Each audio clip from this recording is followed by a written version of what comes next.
Dipaksa jual diri oleh ibu tiri setelah ayahku meninggal. Ternyata untuk menghidupi pacar berondongnya yang pengangguran. Halo Bunda, semoga Bunda semuanya dalam keadaan sehat dan bahagia ya. Sebelum masuk ke ceritanya, jangan lupa nyalakan subtitle dan absen terlebih dahulu ya. Bunda-bunda semua dari daerah mana saja? Jangan lupa like, komen, dan subscribe channel ini ya. Selamat menonton.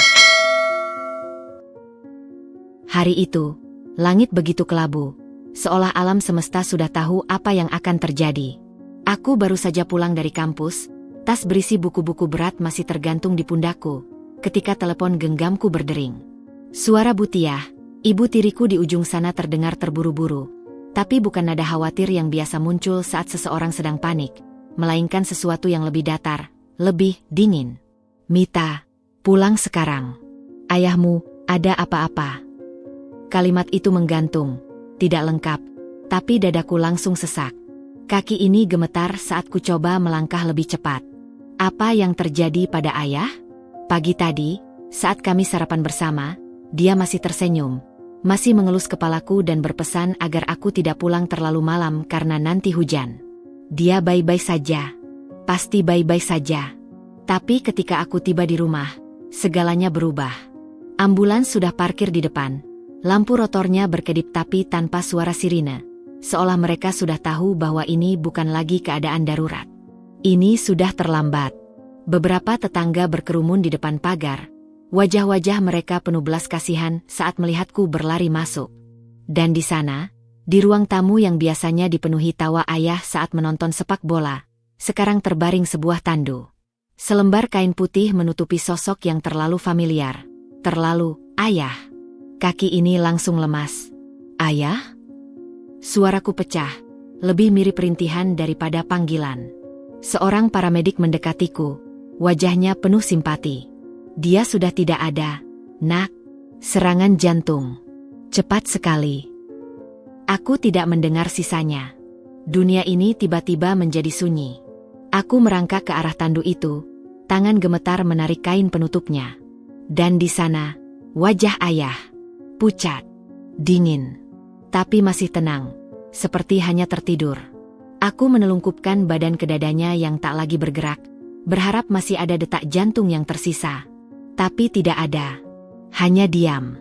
Di sudut ruangan, Butiah berdiri dengan wajah yang sulit kubaca. Matanya kering, tidak seperti diriku yang sudah basah oleh air mata. Dia sedang memegang ponselnya, jarinya sesekali mengetik sesuatu. Apa yang lebih penting dari ini? Dari kepergian suaminya sendiri? Ibu, ayah sudah. Aku tahu, potongnya cepat, lalu menunjukkan wajahnya padaku untuk pertama kalinya sejak aku masuk. Kamu harus kuat sekarang, Mita. Banyak hal yang harus kita urus. Kalimat itu seharusnya terdengar seperti hiburan, tapi nada bicaranya datar, seperti sedang membacakan daftar belanjaan. Tidak ada pelukan. Tidak ada kata-kata hangat. Hanya urusan. Dan di balik bahunya, aku melihat sesuatu yang membuat dadaku semakin sesak. Selembar dokumen asuransi jiwa tergeletak di meja, dengan tanda tangan ayah di bagian bawah. Hari itu, aku kehilangan ayah. Dan tanpa kusadari, aku juga mulai kehilangan sisa kemanusiaan di dalam rumah ini. 7 hari sudah berlalu sejak kepergian ayah. 7 hari di mana rumah yang dulu terasa hangat oleh canda dan cerita ayah, kini berubah menjadi ruang hampa yang hanya dipenuhi oleh bisikan dan tatapan kosong. Upacara pemakaman telah usai, para pelayat pun berangsur-angsur pergi, meninggalkan aku dan Butiah dalam kesunyian yang menggelisahkan.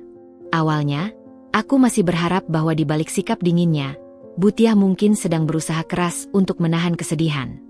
Mungkin dia hanya tidak ingin menunjukkan kelemahannya di depan orang banyak. Aku mencoba membuka percakapan, mencoba merangkulnya, tapi setiap kali aku mendekat, dia selalu punya alasan untuk menghindar. Entah dengan mengatakan bahwa dia sedang sibuk mengurus surat-surat, atau tiba-tiba harus menerima telepon penting. Hingga suatu sore, ketika aku sedang duduk di teras rumah, terdengar suara Butiah dari dalam kamarnya. Dia sedang berbicara dengan seseorang melalui telepon, dan nada bicaranya begitu berbeda, ringan, bahkan terkadang diselingi tawa kecil. Hatiku berdegup kencang. Siapa yang bisa membuatnya tertawa di saat seperti ini? Aku mencoba tidak berpikir macam-macam, tapi rasa penasaranku mengalahkan segalanya. Perlahan, aku mendekati pintu kamarnya yang terbuka sedikit. Ya, aku tahu. Semuanya sudah diurus. Asuransinya lumayan besar, bisik Butiah. Suaranya begitu hidup dibandingkan dengan kesehariannya yang membeku di hadapanku. Dia? Ah, jangan khawatir. Aku bisa atur itu. Dia? Siapa yang dia maksud? Apakah aku? Aku menarik napas dalam-dalam, mencoba menenangkan diri. Mungkin aku salah dengar. Mungkin dia sedang membicarakan hal lain. Tapi kemudian, perkataannya yang berikutnya membuat darahku membeku. Fandi, kamu sabar ya. Aku butuh waktu sedikit lagi untuk urus semuanya. Tapi janji, aku akan pastikan kita bisa hidup enak setelah ini. Fandi. Siapa Fandi? Nama itu sama sekali tidak pernah disebut-sebut selama ini. Dan mengapa Butiah berbicara seolah dia sedang merencanakan sesuatu? Aku mundur pelan-pelan sebelum ketahuan, tapi langkahku terhenti ketika melihat sesuatu yang tidak seharusnya ada di sana. Sebuah tas branded baru tergeletak di atas lemari pribadinya, masih terbungkus rapi dalam dus mewah. Tas itu bukanlah sesuatu yang bisa dibeli dengan uang receh. Dan yang lebih mengejutkan, tag harga yang masih menempel menunjukkan bahwa itu dibeli hari ini. Di saat yang sama, tadi pagi Butiah mengatakan padaku bahwa kami harus berhemat karena biaya pemakaman ayah sangat besar. Mita. Suaranya tiba-tiba memanggilku, membuatku tersentak. Aku berbalik dan melihat Butiah sudah berdiri di depan pintu kamarnya. Wajahnya berubah menjadi ekspresi datar yang biasa dia tunjukkan padaku. Matanya menyipit, seolah bisa membaca bahwa aku telah mendengar sesuatu yang tidak seharusnya. Kamu butuh apa? Tanyanya, nada suaranya tajam. Tidak ada, Bu. Aku hanya lewat. Jawabku, berusaha terdengar normal meskipun suaraku gemetar. Dia menghela napas, lalu tanpa ekspresi berkata, besok kamu tidak usah kuliah dulu. Kita perlu bicara. Tapi, Bu. Tidak ada tapi, potongnya. Kita tidak punya uang untuk biaya semester depan. Kamu harus berhenti sementara. Perkataannya seperti tamparan keras. Berhenti kuliah? Ayah selalu bilang bahwa pendidikan adalah hal terpenting. Dia rela bekerja lembur hanya untuk memastikan bahwa aku bisa menyelesaikan studiku. Dan sekarang, Butiah dengan mudahnya memutuskan segalanya? Tapi yang lebih membuatku sakit adalah kenyataan bahwa di saat yang sama dia menyuruhku berhemat. Dia dengan leluasa membeli tas mahal yang bahkan tidak pernah kubawa dalam mimpiku sekalipun. Saat aku menatapnya, mencari sedikit kehangatan atau penjelasan, yang kudapatkan hanyalah tatapan dingin yang seolah berkata, ini bukan permintaan. Ini perintah. Malam itu, untuk pertama kalinya, aku menyadari bahwa topeng yang selama ini dikenakan Butiah perlahan-lahan mulai terbuka. Dan di baliknya, ada sesuatu yang jauh lebih gelap dari yang pernah kubayangkan. Malam itu, udara terasa begitu berat, seakan seluruh langit menindih atap rumah kami. Setelah pertengkaran tentang kuliahku yang dipaksa berhenti, suasana di rumah menjadi semakin tidak tertahankan. Butiah kini lebih sering keluar rumah, meninggalkanku sendirian berjam-jam tanpa penjelasan. Ketika dia pulang, selalu ada bau parfum mahal yang menempel di bajunya, wangian yang sama sekali tidak pernah kucatat sebelumnya. Aku mencoba mengabaikan semua keanehan ini, mencoba meyakinkan diri bahwa mungkin aku hanya berlebihan dalam menafsirkan segala sesuatu. Hingga pada suatu malam yang berbeda, aku terbangun oleh suara langkah kaki di lorong rumah, diikuti oleh bisikan-bisikan yang sengaja dibuat pelan. Awalnya, aku mengira itu Butiah yang baru pulang, tapi kemudian terdengar suara laki-laki yang asing. Hatiku berdegup kencang. Siapa yang dia bawa ke rumah di tengah malam begini? Dengan hati-hati, aku membuka pintu kamarku sedikit, cukup untuk melihat keluar.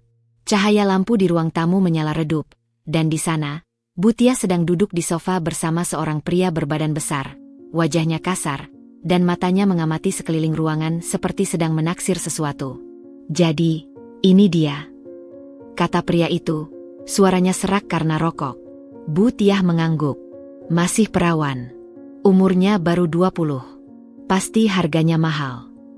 Aku menahan napas. Apa yang sedang mereka bicarakan? Siapa yang dia maksud? Tiba-tiba, pria itu menoleh ke arah lorong kamarku, dan aku cepat-cepat menutup pintu, jantung berdebar kencang. Aku mendengar langkah kaki mendekat, lalu ketukan di pintu.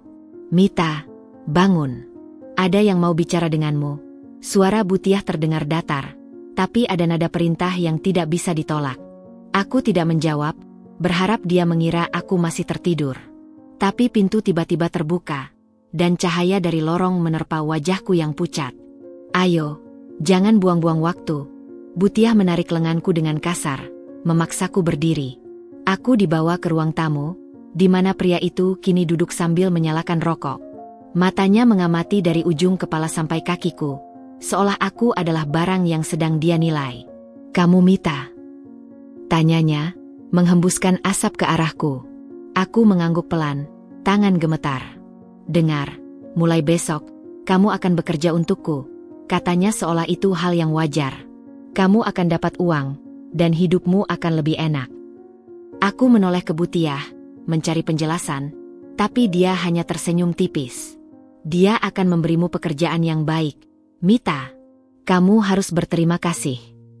Pekerjaan apa?" tanyaku. Suaraku hampir tidak keluar. Pria itu tertawa pendek. "Kamu akan temani tamu-tamu VIP di klub malam. Mereka bayar mahal untuk gadis cantik sepertimu." Seketika itu juga, aku mengerti. Aku bukan sedang ditawari pekerjaan. Aku sedang dijual. "Tidak." Aku mundur, tapi Butiah segera menahan lenganku dengan cengkeraman yang menyakitkan. "Kamu tidak punya pilihan," bisiknya dengan nada mengancam. "Kalau tidak mau, kamu bisa keluar dari rumah ini sekarang juga. Tapi ingat, kamu tidak punya siapa-siapa lagi, Mita. Tidak ada tempat untukmu." Air mataku mengalir deras. "Ayah, di mana engkau sekarang? Kenapa kau tinggalkan aku sendirian dengan wanita ini?" Pria itu berdiri, mendekatiku. "Besok malam, jam 8. Kamu sudah siap?" Dia meletakkan selembar uang di atas meja. Uang yang langsung diambil Butiah dengan cepat, lalu pergi tanpa menoleh. Aku terjatuh ke lantai, tubuh gemetar tak terkendali. Butiah memandangiku dengan dingin sebelum akhirnya berkata, "Jangan lebay. Banyak perempuan di luar sana yang mau dibayar mahal untuk ini. Kamu beruntung." Dia meninggalkanku sendirian di ruang tamu yang tiba-tiba terasa begitu luas dan kosong. Malam itu, untuk pertama kalinya, aku menyadari bahwa hidupku tidak lagi milikku. Dan ini baru awal. Minggu-minggu berlalu seperti mimpi buruk yang tak kunjung usai. Setiap malam, aku dipaksa menemui pria-pria asing yang tangannya kasar dan nafasnya bau alkohol. Setiap pagi, aku mandi berjam-jam, menggosok kulitku sampai merah, berharap bisa membersihkan rasa kotor yang terus membekas. Uang yang kudapat selalu diambil Butiah tanpa sisa, kecuali sedikit untuk ongkos dan makan seadanya.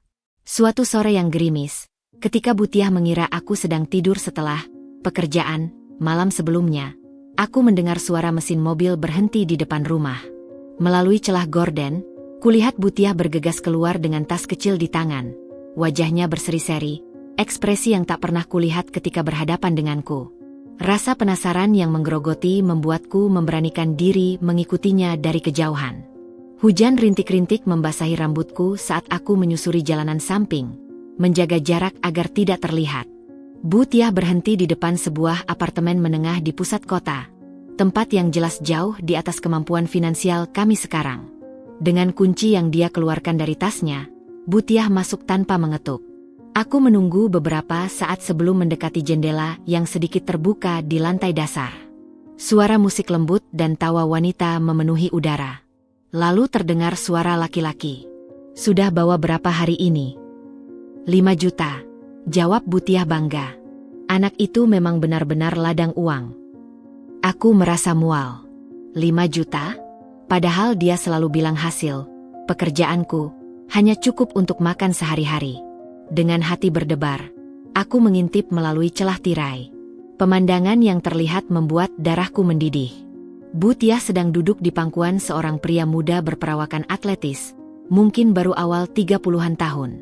Pria itu, Fandi, kurasa, memainkan gelang emas di pergelangan Butiah sambil menyeruput anggur.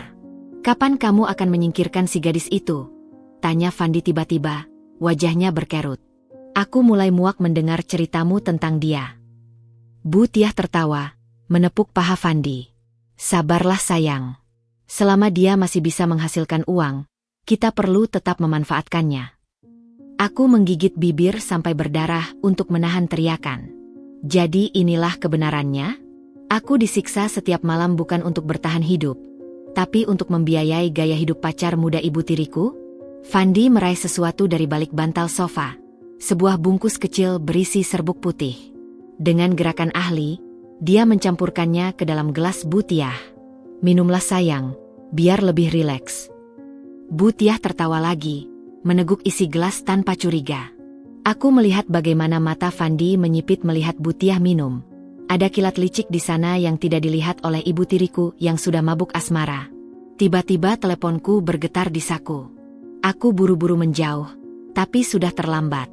Fandi menoleh ke arah jendela, matanya menyipit.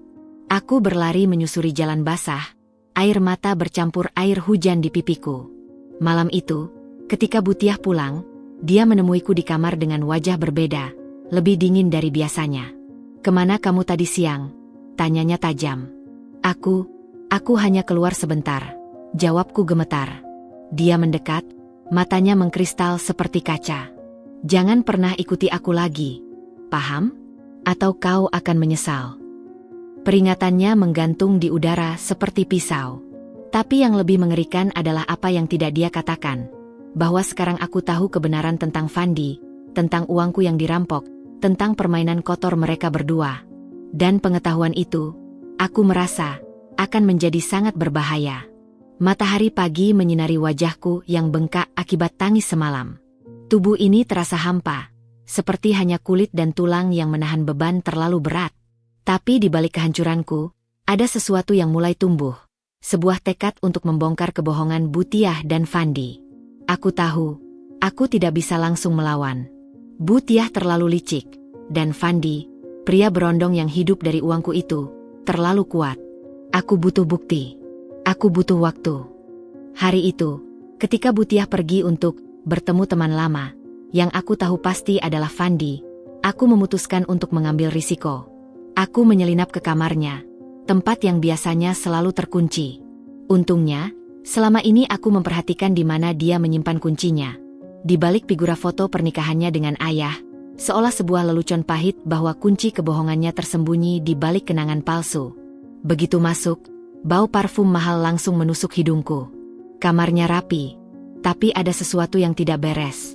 Di atas meja rias, ada tumpukan struk belanja, toko perhiasan, butik mahal, restoran mewah. Semua dari tempat yang tidak pernah bisa aku datangi, bahkan sebelum ayah meninggal. Lalu, mataku tertuju pada sebuah laci kecil yang terkunci rapat. Aku mencoba semua kunci yang ada, tapi tidak ada yang cocok. Hingga akhirnya, aku melihat sesuatu yang mencurigakan. Sebuah buku harian bersampul coklat terselip di antara tumpukan baju di lemari. Halaman-halamannya penuh dengan catatan tentang Fandi. Hari ini Fandi memintaku membelikannya jam tangan baru.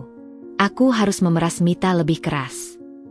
Fandi marah karena uangnya belum cukup untuk bayar utang judinya. Aku janji minggu depan akan kubawa lebih banyak. Tapi yang paling membuatku gemetar adalah entry terbaru. Fandi bilang dia bosan menunggu. Kalau aku tidak bisa mengendalikan Mita, dia akan cari wanita lain yang lebih muda. Aku tidak bisa kehilangan dia. Aku harus pastikan Mita tetap patuh, apapun caranya. Buku itu jatuh dari tanganku. Jadi ini alasannya? Aku disiksa, diperkosa setiap malam, hanya karena Bu Tiah takut ditinggalkan oleh pacar berondongnya? Aku ingin membakar semua isi kamar ini. Aku ingin berteriak sampai suaraku habis. Tapi aku tidak bisa. Aku harus berpikir jernih. Dengan tangan gemetar, aku mengambil beberapa foto struk belanja dan halaman buku harian itu, menyimpannya di saku bajuku. Ini adalah bukti. Ini adalah senjataku. Ketika aku hendak keluar, sesuatu yang lain menarik perhatianku. Sebuah kotak kecil di bawah tempat tidur. Di dalamnya, ada dokumen asuransi jiwa ayah dengan nominal yang membuat mataku terbelalak. Uang yang seharusnya bisa membiayai hidupku bertahun-tahun. Uang yang sekarang lenyap entah kemana. Tiba-tiba, suara kunci berputar di pintu depan membuat jantungku berhenti. Bu Tiah pulang lebih awal. Aku buru-buru merapikan semuanya. Tapi ketika aku melangkah keluar dari kamarnya, dia sudah berdiri di sana, wajahnya merah padam. Apa yang kau lakukan di kamarku? Suaranya seperti pisau. Aku hanya mencari obat sakit kepala. Jawabku, berusaha terdengar tenang. Matanya mengerut. Dia melangkah mendekat, lalu tiba-tiba meraih lenganku dengan cengkeraman yang menyakitkan. Jangan berbohong padaku. Dia mendorongku ke dinding, lalu tangannya meraba sakuku. Ketika dia menemukan foto-foto dan catatan yang kuambil, wajahnya berubah. Jadi kau memata-matai aku? Bisiknya, tapi nada itu lebih menakutkan daripada teriakan. Sebelum aku bisa menjawab, tamparan keras mendarat di pipiku. Kau pikir kau bisa melawanku? Kau pikir kau pintar? Dia menarik rambutku, menyeretku ke kamarku. Kau tidak akan keluar dari sini sampai aku memutuskan. Dan kau akan tetap bekerja, paham? Atau kau akan kubuat lebih menderita dari yang kau bayangkan. Pintu kamarku dikunci dari luar. Aku mendengar suara teleponnya, dia menelepon seseorang, mungkin Fandi, untuk memberitahu bahwa si gadis mulai bermasalah. Tapi di balik rasa sakit dan ketakutan, ada sesuatu yang lain sekarang, kemarahan. Kemarahan yang membara. Mereka mungkin mengira aku sudah kalah. Mereka salah. 3 hari. 3 hari aku terkunci di kamar ini, hanya dikasih sepiring nasi dingin dan segelas air yang diselipkan lewat bawah pintu. Tubuhku lemas, tapi pikiran ini semakin panas. Setiap detik yang berlalu, setiap suara langkah Bu Tiah di luar, setiap dering telepon yang mungkin dari Fandi, semuanya menambah bahan bakar kemarahanku. Pada hari keempat, ketika Bu Tiah membuka pintu dengan wajah masam, aku sudah duduk di tepi tempat tidur. Tangan menggenggam erat foto ayah yang selama ini kusimpan di bawah bantal. Sudah cukup hukumanmu, katanya, melemparkan baju baru ke arahku, baju yang jelas dipilih untuk menarik perhatian pria. Malam ini ada tamu penting. Kamu harus tampil sempurna. Aku menatapnya lama, lalu dengan suara yang lebih tenang dari yang kukira bisa kulakukan, aku berkata, tidak. Senyum tipisnya langsung menghilang. Apa? Aku bilang tidak. Ulangku, berdiri perlahan. Aku tidak akan melakukannya lagi. Tidak untukmu. Tidak untuk Fandi. Mendengar nama itu, matanya membelalak. Jadi kau memang mengintip. Aku tidak mengintip, potongku. Aku menemukan kebenaran. Kebenaran bahwa selama ini kau menyiksaku hanya untuk memuaskan pacarmu yang pengangguran itu. Tamparannya datang lebih cepat dari yang kuduga. Pipiku terasa terbakar, tapi aku tidak menangis. Tidak lagi. Kau pikir kau bisa menolak? Raungnya, wajahnya berubah merah. Kau tidak punya apa-apa. Tidak punya uang, tidak punya keluarga, tidak punya masa depan. Tanpa aku, kau akan mati di jalanan. Aku mengusap darah di sudut bibirku. Lebih baik mati di jalanan daripada hidup sebagai budakmu. Dia mendesis, lalu tiba-tiba meraih rambutku dan menyeretku ke cermin. Lihat dirimu. Lihat. Siapa yang mau mempekerjakan perempuan seperti kau? Kulitmu sudah kotor. Matamu seperti pelacur. Satu-satunya yang bisa kau lakukan adalah berbaring dan menerima uang. Bayanganku di cermin memang menyedihkan. Mata pucat, badan kurus, lebam di leher dari pekerjaan malam sebelumnya. Tapi sesuatu yang aneh terjadi. Justru saat melihat kehancuranku sendiri, hatiku menjadi lebih tenang. Lebih keras. Aku memutar badan, melepaskan cengkeramannya. Aku akan pergi, kataku. Dia tertawa, tawa yang membuat bulu kuduk berdiri. Pergi? Dengan apa? Kau bahkan tidak punya sepatu yang layak. Tapi aku sudah mengambil keputusan. Dengan gerakan cepat, kuambil foto ayah dan bergegas ke pintu. Bu Tiah mencoba menghalangi, tapi kali ini aku yang mendorongnya, keras. Dia terhuyung ke belakang, terkejut dengan kekuatan yang bahkan tidak kusadari ada padaku. Kau gila. Teriaknya. Mungkin iya.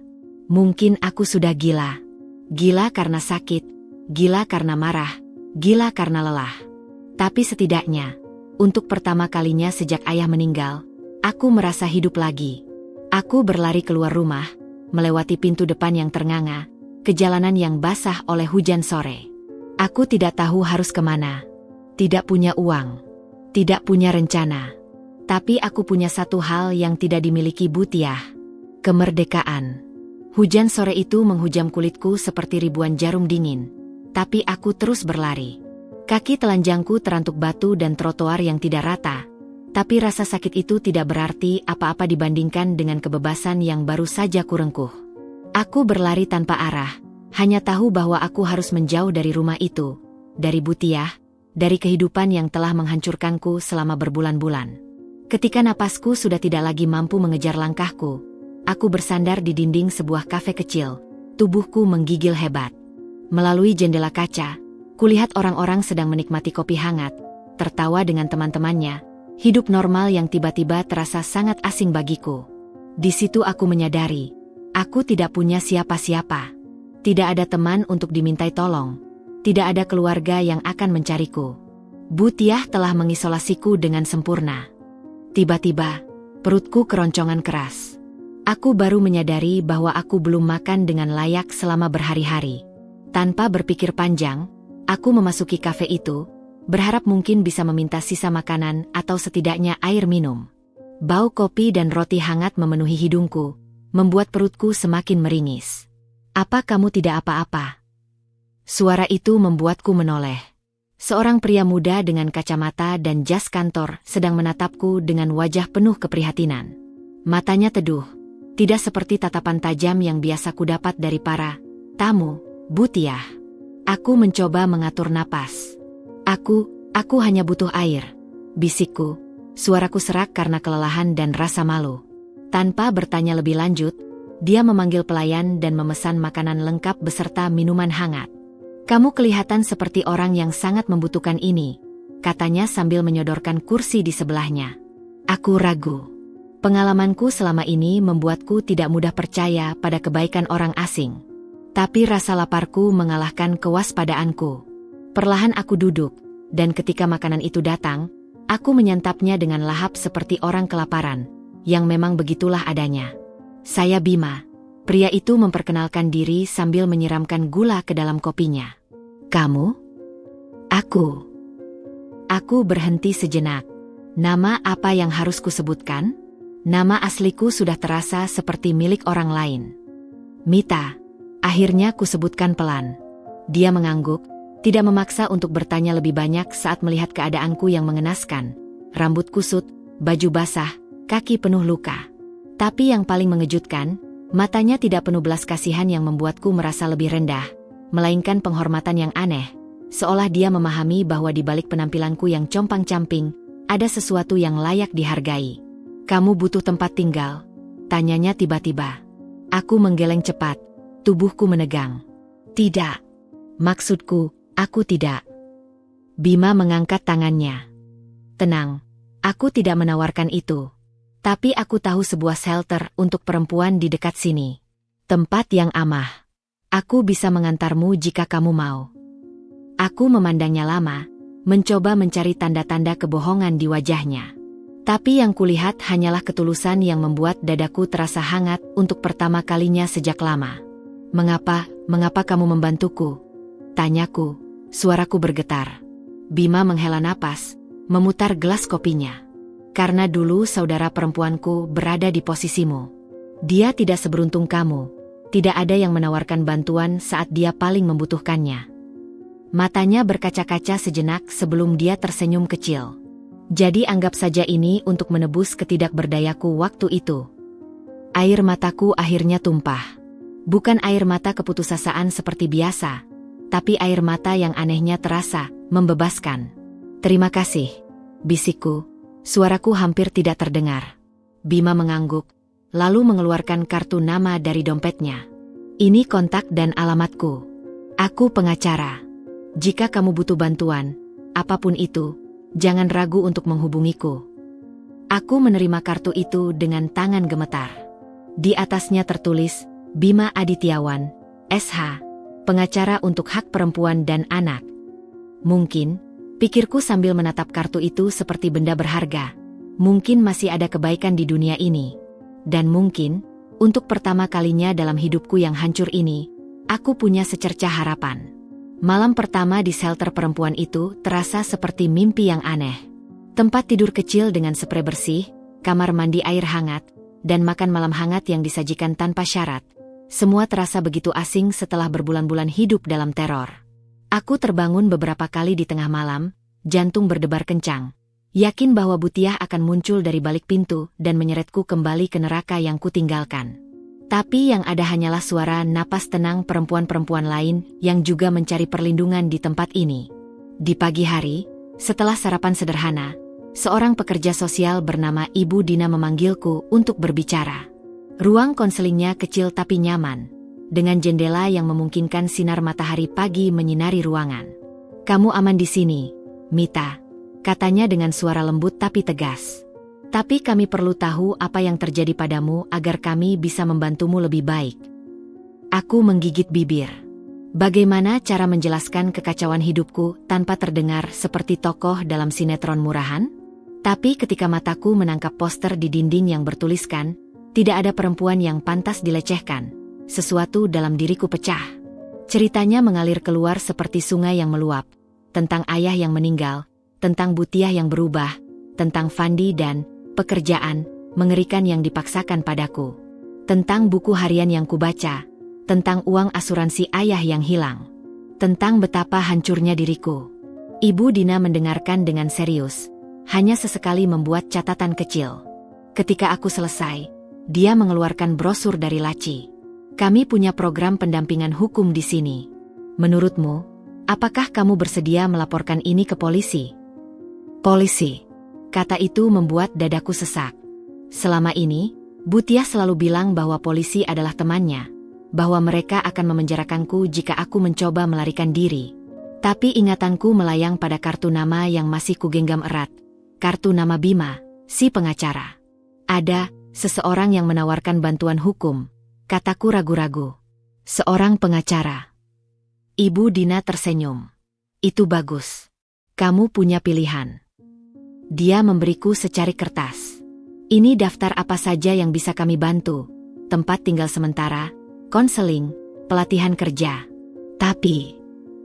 Dia memandangku dalam-dalam. "Kamu harus memutuskan apa yang ingin kamu lakukan selanjutnya." Sepanjang hari itu, aku duduk di taman kecil belakang shelter, memandangi daftar yang diberikan Ibu Dina sambil memikirkan kartu nama Bima. Matahari menghangatkan punggungku, burung-burung berkicau, kehidupan berjalan normal sementara duniaku baru saja terbalik. Aku mengeluarkan kartu nama itu dari saku. Nomor teleponnya terlihat sederhana di atas kertas putih yang elegan. 15 digit yang mungkin mengubah hidupku. Dengan tangan gemetar, aku meminjam telepon shelter dan memencet nomornya. Setiap dering terasa seperti satu abad. "Halo, Bima Adityawan." Suaranya terdengar formal, berbeda dengan nada ramah yang kuingat dari kafe. Aku hampir menutup telepon, tapi kemudian teringat wajah Butiah yang penuh kebencian saat aku melawan. Ini Mita.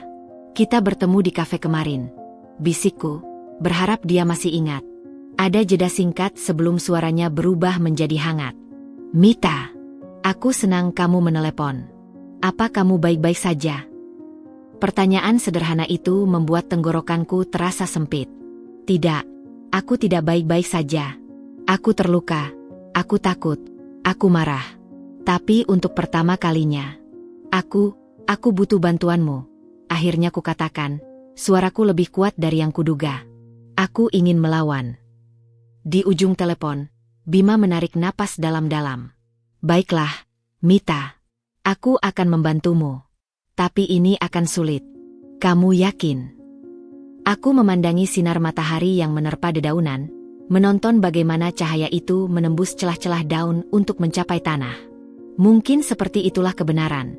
Tak peduli seberapa rapat seseorang mencoba menutupinya, pada akhirnya cahaya akan menemukan jalan. "Iya," jawabku, lebih kepada diriku sendiri daripada padanya. "Aku yakin." Matahari pagi menyinari ruang rapat kecil di kantor Bima ketika aku duduk di sana. Tangan menggenggam erat segelas teh hangat yang diberikan sekretarisnya. Ruangan itu penuh dengan buku-buku hukum yang tersusun rapi di rak kayu, sertifikat penghargaan di dinding, dan bingkai foto Bima bersama para klien yang pernah dibantunya. Wajah-wajah perempuan dengan senyum yang sama, lelah tapi penuh harapan. Bima masuk dengan membawa setumpuk dokumen. Wajahnya serius tapi matanya yang teduh masih sama, seperti saat pertama kali bertemu. "Maaf membuatmu menunggu," ucapnya sambil duduk di seberangku. "Aku sudah memeriksa beberapa hal berdasarkan ceritamu." Dia membuka laptopnya dan menunjukkan beberapa dokumen hukum. "Pertama, tentang asuransi jiwa ayahmu. Aku sudah menelusuri. Uangnya memang sudah dicairkan sepenuhnya oleh Bu Tiah 3 minggu setelah kematian ayahmu. Angkanya membuatku tercekat. Hampir 2 miliar rupiah. Uang yang seharusnya bisa membuatku tetap kuliah, tetap memiliki rumah, tetap hidup layak." "Kedua," lanjut Bima dengan suara yang berhati-hati, "tentang pekerjaan yang dipaksakan padamu." Tangannya mengepal sebentar sebelum melanjutkan. "Aku sudah menghubungi beberapa kontak di kepolisian. Mereka bersedia membuka penyelidikan. Tapi aku butuh bukti," bisikku, menyelesaikan kalimatnya. Bima mengangguk. "Sayangnya iya. Kesaksianmu penting, tapi kita butuh bukti fisik atau saksi lain untuk memperkuat kasus." Pikiranku melayang ke apartemen Fandi, ke buku harian Bu Tiah yang penuh catatan keji. Tapi bagaimana aku bisa mendapatkan itu semua sekarang? "Ada satu hal lagi," kata Bima tiba-tiba, suaranya lebih rendah. "Aku melakukan pemeriksaan latar belakang Bu Tiah dan Fandi." Dia menggeser sebuah foto di layar laptop. Gambar Bu Tiah dan Fandi sedang berciuman di sebuah mobil, diambil dari sudut yang jelas tanpa sepengetahuan mereka. Mereka sudah bersama sejak sebelum pernikahan Bu Tiah dengan ayahmu. Dunia sekelilingku seolah berhenti. Jadi selama ini, ayahku hanya dijadikan alat oleh Bu Tiah? Pernikahan mereka hanya untuk menutupi hubungan gelapnya dengan Fandi? Dan ini yang lebih buruk, Bima melanjutkan, wajahnya muram. Fandi punya catatan kriminal, penipuan, penganiayaan, bahkan dugaan perdagangan orang. Tapi selalu lolos karena kurang bukti. Aku menutup mata, mencoba menenangkan diri. Semua ini terlalu besar, terlalu kejam. Tapi ketika ku buka mata lagi, yang kulihat adalah foto ayah di dompetku, wajahnya yang baik, matanya yang selalu penuh kebanggaan saat memandangku. "Aku akan mencari bukti itu," kataku dengan suara yang lebih tegas dari yang kuduga. Bima mengerutkan kening. "Itu berbahaya, Mita. Jika mereka mengetahuimu." "Aku tahu tempat Fandi menyimpan barang-barangnya," potongku. "Aku pernah mendengar Bu Tiah bilang dia punya safe house di daerah Mangga 2. Tempat dia menyimpan barang berharga." Bima tampak ragu, tapi akhirnya menghela napas. "Jika kamu benar-benar ingin melakukan ini, kita butuh perencanaan matang dan perlindungan."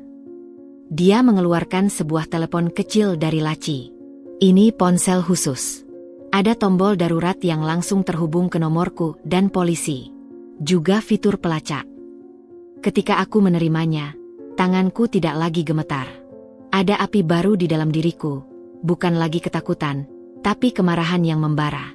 Kemarahan untuk ayah, untuk diriku sendiri, untuk semua perempuan yang mungkin menjadi korban berikutnya. "Ada satu hal lagi," bisikku sambil membuka galeri di telepon lama Bu Tiah yang berhasil kubawa kabur dari rumah. Foto-foto Fandi bersama wanita lain, bukan Bu Tiah, berjejer di layar. Aku pikir, ini bisa menjadi senjata kita. Bima memeriksa foto-foto itu, lalu tersenyum kecil, senyum tanpa kebahagiaan. Pembuktian pengkhianatan. Ini bisa membuat Bu Tiah goyah. Matahari semakin tinggi di luar jendela, menerangi dokumen-dokumen di meja yang berisi kebenaran-kebenaran pahit tentang hidupku. Tapi untuk pertama kalinya, cahaya itu tidak terasa menyilaukan. Justru terasa seperti penerang jalan, jalan menuju pembalasan. Hujan deras menghantam atap shelter ketika aku duduk di kamarku, memandangi ponsel khusus pemberian Bima yang kugenggam erat di tangan. Cahaya lampu temaram menciptakan bayangan-bayangan aneh di dinding, seolah memperingatkanku tentang bahaya yang akan kuhadapi. Tapi malam ini, ketakutan itu kusimpan jauh di dalam. Malam ini, Aku akan menjadi hantu yang datang untuk membalas dendam. Dengan bantuan Ibu Dina, aku memakai pakaian sederhana yang tidak menarik perhatian. Jaket hitam, celana jeans, dan topi baseball yang menutupi sebagian wajahku. "Kamu yakin ingin melakukan ini?" tanya Ibu Dina, matanya penuh kekhawatiran. Aku mengangguk, merasakan detak jantung yang keras di dada. "Aku harus memastikan dengan mataku sendiri," jawabku. Bima sudah menungguku di mobilnya tak jauh dari shelter. Ketika aku masuk, dia langsung menyodorkan segelas kopi hangat. "Untuk membuatmu tetap waspada," katanya sambil menyalakan mesin. Perjalanan ke apartemen Fandi terasa seperti mimpi buruk yang dijalani dalam keadaan sadar. Setiap lampu merah, setiap belokan, seolah memperpanjang ketegangan yang menggeliat di perutku. Bima sesekali melirikku, memastikan aku baik-baik saja, tapi aku hanya bisa menatap lurus ke depan, mengingat-ingat setiap detail lokasi dari cerita Butiah yang pernah kudengar diam-diam. "Kita hampir sampai," bisik Bima ketika mobil melambat di depan sebuah kompleks apartemen menengah di Mangga 2. Bangunannya tidak semewah yang kuduga. Catnya sudah kusam, pagarnya berkarat. Menurut informasiku, Fandi sedang tidak di sini. Dia ada acara dengan teman-temannya di klub malam. Aku menarik napas dalam-dalam. Jadi apartemennya kosong. Bima mengangguk. Seharusnya iya. Tapi dia meraih tas kecil di bangku belakang. "Aku bawa alat yang bisa membantumu masuk. Kamu punya 15 menit maksimal sebelum penjaga ronda berikutnya lewat." Darah di kepalaku berdesir mendengar rencana itu.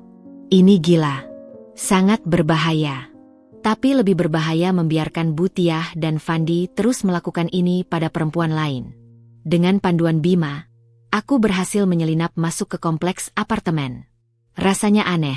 Kaki yang dulu selalu gemetar sekarang melangkah pasti. Tangan yang dulu selalu kaku sekarang bergerak lincah membuka pintu samping yang terkunci dengan alat dari Bima. Begitu masuk, bau parfum mahal dan rokok langsung menyerang hidungku. Apartemen itu berantakan. Botol minuman kosong berserakan, piring kotor menumpuk di wastafel. Tapi yang membuatku tercekat adalah dinding penuh foto. Foto Butiah dan Fandi di berbagai tempat mewah, berpose seperti pasangan bahagia. Dengan cepat aku mulai mencari, membuka laci-laci, memeriksa bawah tempat tidur.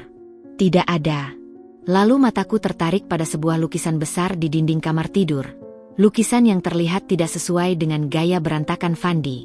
Ketika ku geser, ternyata itu adalah pintu tersembunyi. Sebuah brankas kecil tertanam di dinding. Jantungku berdegup kencang. 5 digit. Aku mencoba tanggal lahir Fandi. Tidak terbuka. Tanggal lahir Butiah. Sama. Lalu teringat olehku angka yang kulihat di dokumen asuransi ayah. 050793. Tanggal pernikahan ayah dan Butiah.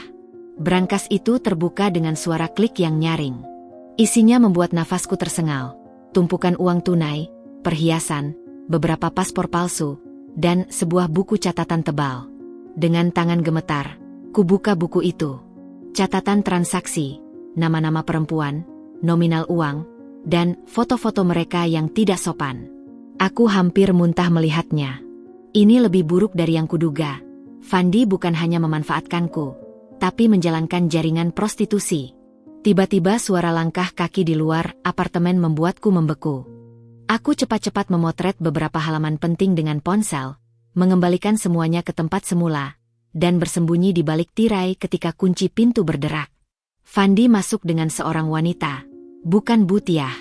Wanita muda yang wajahnya pucat dan matanya kosong. "Ayo cepat, aku tidak punya waktu sepanjang malam," gerutu Fandi sambil melemparkan jaketnya ke sofa. Aku menahan nafas ketika melihat wanita itu menangis pelan sambil melepas bajunya. Tanpa berpikir panjang, jari menekan tombol darurat di ponsel Bima. 3 menit kemudian, suara sirine polisi meraung-raung di luar. Wajah Fandi berubah pucat. "Apa ini?" raungnya sambil berlari ke jendela.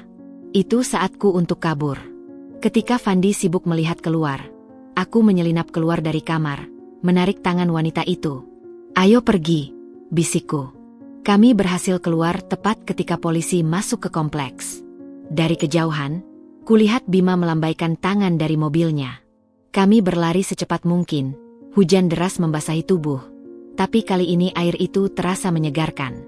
Ketika mobil melaju menjauh, aku melihat Fandi ditangkap polisi dari spion. Wajahnya yang biasanya angkuh sekarang penuh ketakutan. Dan untuk pertama kalinya dalam hidupku, aku tersenyum. Karma memang sabar, tapi dia tidak pernah lupa. Mobil Bima melaju kencang menerobos hujan deras. Air mata di pipiku bercampur dengan tetesan air yang menyelinap dari rambutku. Wanita yang baru saja kuselamatkan, ternyata bernama Sari, menggigil hebat di kursi belakang. Tangannya masih erat menggenggam tanganku seolah takut aku akan menghilang. Bau alkohol dan parfum murahan menyengat dari bajunya, mengingatkanku pada diriku beberapa minggu yang lalu. "Kalian berdua baik-baik saja?" tanya Bima sambil sesekali melirik kami melalui kaca spion. Wajahnya tegang tapi penuh perhatian. Aku mengangguk, tapi Sari hanya menunduk. Tubuhnya gemetar seperti daun diterpa angin. Dia bilang aku berhutang padanya. Bisik Sari akhirnya, suaranya serak. "Aku hanya pinjam 5 juta untuk operasi ibuku. Tapi dalam sebulan hutangku menjadi 50 juta. Perutku mual mendengarnya. Pola yang sama. Persis seperti yang dilakukan pada diriku. Bima mengepalkan setir lebih keras. Urat di tangannya menegang. "Kami akan membawamu ke tempat aman," katanya dengan suara yang berusaha tenang. "Dan kami akan memastikan Fandi tidak bisa menyakiti siapapun lagi." Shelter yang kami tuju berbeda. Lebih tersembunyi. Dengan pagar tinggi dan kamera pengawas di setiap sudut. Seorang pekerja sosial bernama Mbak Rini sudah menunggu di pintu dengan payung besar dan selimut tebal. "Ayo cepat masuk, kalian pasti kedinginan," katanya sambil memandang kami dengan mata penuh kasih yang membuat dadaku terasa hangat. Di dalam, setelah mandi air hangat dan berganti pakaian bersih, kami duduk di ruang konseling kecil. Sari masih diam, tapi setidaknya dia sudah berhenti menggigil. Bima mengeluarkan laptop dan ponselnya.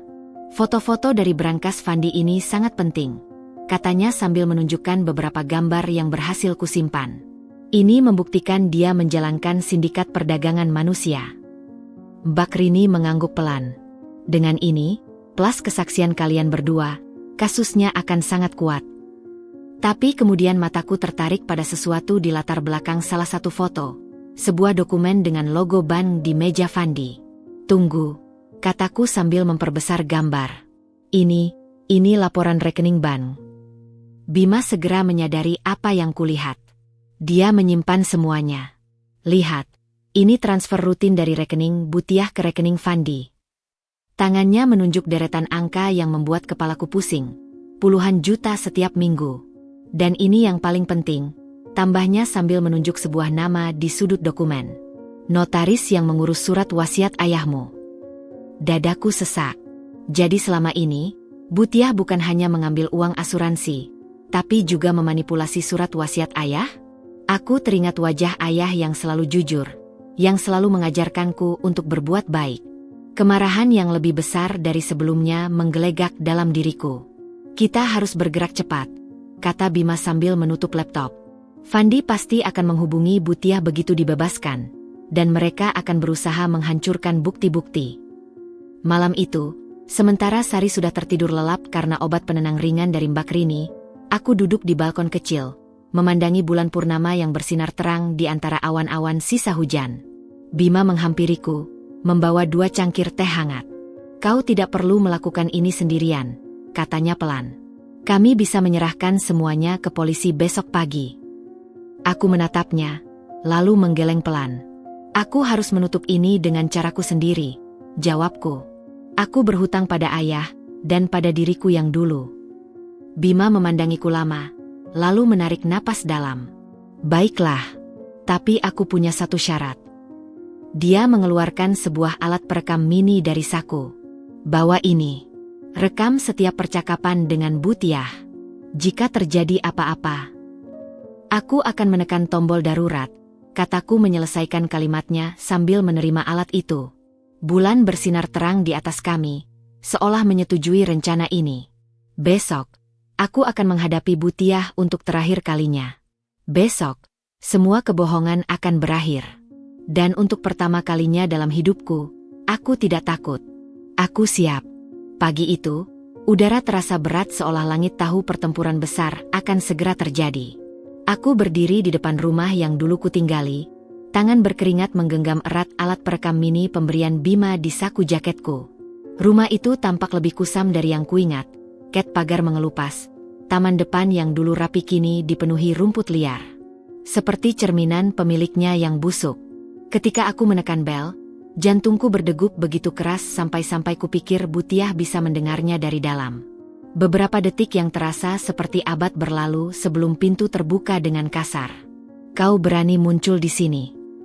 Butiah berdiri di ambang pintu dengan wajah yang berubah dari terkejut menjadi marah dalam sekejap. Bau parfumnya yang menyengat menusuk hidungku. Tapi kini aku bisa mencium bau keserakahan di balik wewangian mahal itu. Aku menarik napas dalam-dalam. Aku butuh bicara, Bu. Tentang Fandi. Mata Butiah menyempit seperti ular yang siap menerkam. Dengan gerakan kasar, dia menarikku masuk dan langsung menamparku. Pipiku terbakar, tapi aku tidak menjerit. Tidak lagi. Kau pikir aku tidak tahu kalau kau yang menghancurkan hidup Fandi? Raungnya, air liur beterbangan dari mulutnya yang berkerut. Polisi menangkapnya karena bukti yang kau bawa. Dari balik bahu Butiah, mataku menangkap sesuatu yang membuat darahku membeku. Sebuah koper besar terbuka di ruang tamu, berisi tumpuan uang dan perhiasan. Dia sedang bersiap kabur. Kau mau lari? Tanyaku, sengaja memancing. Setelah semua yang kau lakukan pada ayah? Pada aku. Butiah tertawa. Suara yang dulu membuatku menggigil, tapi sekarang hanya membuatku muak. Ayahmu itu bodoh. Dia mengira aku mencintainya. Padahal sejak awal, aku hanya butuh kedok untuk hubunganku dengan Fandi. Tiba-tiba, teleponnya berdering. Dari nada bicaranya yang tiba-tiba berubah manis, jelas itu Fandi. Iya sayang, aku sudah siapkan semuanya. Jangan khawatir, kita akan bertemu di bandara seperti rencana. Ketika dia berbalik, aku dengan cepat mengaktifkan alat perekam dan menyelipkannya di bawah bantal sofa. Butiah menutup telepon dengan wajah puas. Fandi akan dibebaskan siang ini. Kami akan meninggalkan kota ini dan kau tidak akan pernah melihat kami lagi. Dan uang asuransi ayah? Uang hasil menjual tubuhku? Tanyaku, berusaha menahan gemetar di suaraku. Dia mengangkat dagu dengan angkuh. Hak kami. Kau pikir kami akan hidup susah karena kau? Tiba-tiba matanya berkilat licik. Tapi mungkin jika kau mau bekerja untuk kami di kota baru, kita bisa berbagi. Ajakan itu begitu menjijikkan sampai aku hampir muntah. Tapi sebelum sempat menjawab, pintu depan terbuka dengan suara keras. Fandi berdiri di sana, wajahnya lebam dan baju penuh kotoran. Cepat, kita harus pergi sekarang, teriaknya. Polisi punya bukti lebih banyak dari yang kita kira. Ketika matanya jatuh padaku, wajahnya berubah menjadi kebencian murni. Kau. Dia melompat ke depan dan mencekikku. Kau yang menghancurkan segalanya. Dunia di sekitarku mulai buram ketika tiba-tiba, brak, suara pintu terbanting. Lepaskan dia. Bima berdiri di pintu bersama 3 polisi berseragam, pistol terhunus. Fandi melepaskanku dengan kasar dan mencoba lari ke belakang. Tapi polisi dengan cepat menangkapnya. Butiah menjerit-jerit seperti orang gila, mencakar wajah salah satu polisi sampai berdarah. Rekamannya ada di bawah bantal. Teriakku pada Bima sambil menunjuk sofa. Salah satu polisi segera meraih alat perekam mini itu.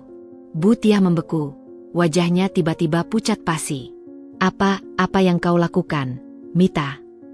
Aku berdiri tegak, memandang wanita yang telah menghancurkan hidupku ini. Aku melakukan apa yang seharusnya kulakukan sejak dulu, melawan. Ketika polisi memborgol Butiah dan Fandi, Bima mendekatiku dengan wajah penuh kekhawatiran. Lehermu, kau baik-baik saja? Aku mengangguk, tidak percaya ini benar-benar terjadi. Di luar, tetangga-tetangga sudah berkerumun, melihat dengan mulut terbuka saat Butiah dan Fandi digiring ke mobil polisi. Salah satu polisi senior menghampiriku. Kami akan membutuhkan kesaksianmu, Nona. Tapi pertama, dia melihatku dengan hormat. Selamat, kau sangat berani. Bima memegang pundakku erat ketika kami menyaksikan mobil polisi membawa mereka pergi. Ini baru awal, Mita. Masih ada proses hukum yang panjang. Tapi untuk pertama kalinya dalam setahun terakhir, aku bisa bernapas lega. Aku merasakan sesuatu yang telah lama hilang, harapan. Pagi itu, sinar matahari menembus jendela ruang istirahat di kantor polisi dengan lembut, menari-nari di atas secangkir kopi yang sudah dingin di hadapanku. Bau disinfektan dan kertas bercampur dengan aroma kopi yang pahit, menciptakan suasana yang asing tapi entah bagaimana terasa aman. Bima duduk di sampingku, tangannya sesekali mengetuk-ngetuk meja dengan ritme yang gelisah, sementara seorang penyidik bernama AKP Hendra dengan sabar memanduiku melalui proses penyusunan berkas kasus. Kami sudah memeriksa rekaman dari alat penyadapmu, Mita, kata AKP Hendra sambil menggeser sebuah berkas tebal ke arahku. Ini sangat membantu, tapi kami butuh lebih banyak. Matanya yang tajam memandangku dengan serius. Kau yakin ingin melanjutkan? Ini akan melelahkan secara emosional. Aku menarik napas dalam-dalam, memandangi foto Butiah dan Fandi yang terpampang di salah satu dokumen. Wajah-wajah itu dulu membuatku gemetar ketakutan. Tapi sekarang yang kurasakan justru kelegaan aneh. Aku ingin ini selesai, jawabku dengan suara yang lebih tegas dari yang kuduga. Bima meletakkan tangannya di atas tanganku yang menggenggam erat cangkir kopi. Kami akan menemani setiap langkahnya, bisiknya, dan untuk pertama kalinya sejak semuanya dimulai, aku benar-benar percaya pada kata-kata itu. Proses hukum ternyata jauh lebih melelahkan daripada yang kubayangkan. Hari demi hari dihabiskan untuk menceritakan kembali setiap detail kekejaman yang kualami. Dari hari pertama Butiah memaksaku bekerja, hingga malam-malam panjang ketika aku menangis sendiri di kamar mandi, mencoba menggosok kulitku yang terasa kotor. Setiap kata yang keluar dari mulutku seperti mengoyak luka lama. Tapi anehnya, semakin sering kuceritakan, semakin ringan bebannya. 1 bulan setelah penangkapan Butiah dan Fandi, Bima membawaku ke sebuah ruang sidang kecil untuk persiapan persidangan. Ruangan itu sunyi, hanya ada kami berdua dan seorang panitera yang sedang memeriksa dokumen. Ini akan menjadi tempat di mana keadilan untukmu ditegakkan, Mita, kata Bima sambil memandangku dengan mata yang berkilat aneh. Tapi sebelum itu, dia mengeluarkan sebuah amplop coklat dari tasnya. Kami menemukan ini di brankas Fandi. Dengan tangan gemetar, kuambil amplop itu. Di dalamnya ada surat wasiat ayah, yang asli. Kata-katanya tertulis jelas di atas kertas yang sudah menguning. Segala harta dan asuransi jiwa atas namaku menjadi hak anakku, Mita Suryani, sepenuhnya. Tidak seorang pun berhak mengambilnya, termasuk istriku, Tiah Ratnasari. Tetesan air mata jatuh di atas kertas itu, membasahi tanda tangan ayah yang sudah kukenal sejak kecil. Selama ini Butiah menyembunyikannya. Menipuku. Menipu hukum. Kami juga menemukan dokumen pengalihan aset ilegal, lanjut Bima dengan suara pelan. Rumahmu, deposito ayah, bahkan polis asuransi, semuanya dialihkan dengan surat palsu. Aku menutup mata, mencoba menenangkan gemuruh di kepalaku. Tapi ketika kubuka lagi, yang kulihat bukan lagi ruang sidang yang menyeramkan. Yang kulihat adalah akhir dari semua mimpi buruk ini. Kapan sidang pertamanya? Tanyaku, suaraku jauh lebih tenang dari yang kuduga. Besok, jawab Bima sambil tersenyum kecil. Dan kau tidak perlu hadir jika tidak kuat. Aku menggeleng, memandangi surat wasiat ayah sekali lagi sebelum melipatnya dengan hati-hati. Aku akan datang. Aku ingin melihat wajah Butiah ketika dia tahu aku menang. Matahari sore menerangi jalan ketika kami keluar dari gedung pengadilan. Langit biru cerah, seolah ikut merayakan sesuatu. Bima memandangiku lama sebelum akhirnya berkata, ada satu tempat yang ingin kutunjukkan padamu. Mobilnya membawaku ke sebuah rumah sakit jiwa di pinggir kota. Aku mengerutkan kening, bingung, sampai Bima menjelaskan, Fandi mencoba kabur tadi pagi. Tergelincir dari tangga dan kepalanya terbentur keras. Dokter bilang dia akan tetap hidup, tapi mungkin tidak akan pernah berpikir jernih lagi. Kami berdiri di balik kaca ruang observasi, menyaksikan Fandi yang dulu begitu perkasa kini hanya bisa duduk termangu. Air liur menetes dari mulutnya yang terus mengoceh tidak karuan. Dan Butiah? Tanyaku. Bima tersenyum. Dia akan menghadapi persidangan besok. Tanpa Fandi, tanpa uang, dan yang terpenting, dia menepuk pundakku. Tanpa kau sebagai korbannya lagi. Di dalam mobil dalam perjalanan pulang, aku memandangi cakrawala yang mulai jingga. Untuk pertama kalinya dalam setahun terakhir, aku merasa ringan. Seperti sesuatu yang berat akhirnya terlepas dari pundakku. Besok adalah hari baru. Dan untuk pertama kalinya, aku tidak takut menyambutnya. Pengadilan Negeri Jakarta Pusat tampak megah di bawah terik matahari pagi yang menyengat. Aku berdiri di depan pintu masuk, mengenakan blazer biru tua pemberian Bima, warna yang katanya melambangkan kebenaran dan keadilan. Tanganku berkeringat dingin meski cuaca panas, dan setiap langkah menuju ruang sidang terasa seperti berjalan di atas pecahan kaca. Kau tidak harus melakukan ini, bisik Bima di telingaku. Tangannya yang hangat menggenggam bahuku dengan erat. Aku menghela napas panjang, menatap pintu kayu besar yang memisahkanku dari masa laluku. Aku harus melihatnya. Harus memastikan ini benar-benar berakhir. Dan uang asuransi ayah? Uang hasil menjual tubuhku? Tanyaku, berusaha menahan gemetar di suaraku. Dia mengangkat dagu dengan angkuh. Hak kami. Kau pikir kami akan hidup susah karena kau? Tiba-tiba matanya berkilat licik. Tapi mungkin jika kau mau bekerja untuk kami di kota baru, kita bisa berbagi. Ajakan itu begitu menjijikkan sampai aku hampir muntah. Tapi sebelum sempat menjawab, pintu depan terbuka dengan suara keras. Fandi berdiri di sana, wajahnya lebam dan baju penuh kotoran. Cepat, kita harus pergi sekarang, teriaknya. Polisi punya bukti lebih banyak dari yang kita kira. Ketika matanya jatuh padaku, wajahnya berubah menjadi kebencian murni. Kau. Dia melompat ke depan dan mencekikku. Kau yang menghancurkan segalanya. Dunia di sekitarku mulai buram ketika tiba-tiba, brak, suara pintu terbanting. Lepaskan dia. Bima berdiri di pintu bersama 3 polisi berseragam, pistol terhunus. Fandi melepaskanku dengan kasar dan mencoba lari ke belakang. Tapi polisi dengan cepat menangkapnya. Bu Tiah menjerit-jerit seperti orang gila, mencakar wajah salah satu polisi sampai berdarah. Rekamannya ada di bawah bantal, teriakku pada Bima sambil menunjuk sofa. Salah satu polisi segera meraih alat perekam mini itu. Bu Tiah membeku, wajahnya tiba-tiba pucat pasi. Apa yang kau lakukan, Mita? Aku berdiri tegak, memandang wanita yang telah menghancurkan hidupku ini. Aku melakukan apa yang seharusnya kulakukan sejak dulu, melawan.